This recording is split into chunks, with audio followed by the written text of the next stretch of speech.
Hi everyone, today I'm going to show you how to recover a project file. Sometimes when working on a project, unexpected issues may happen. For example, your project runs into a problem and the undo function can't fix it.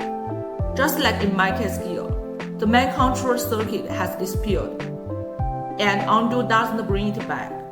In situations like this, we can try using the casual recovery feature. It's actually very simple. First, click on the File menu, then choose Casual Recovery. In the window that pops up, find the project you want to recover, and select a suitable restore point. Next, click Recover. The system will then ask if you want to restore it to the existing project or create a new one. Here, I'll choose to restore it to the existing project, and then click Save.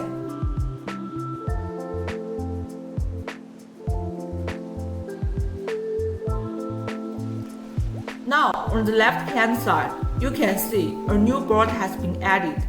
That's our recovered circuit. If we open the schematic, we can see the main control circuit has been successfully restored.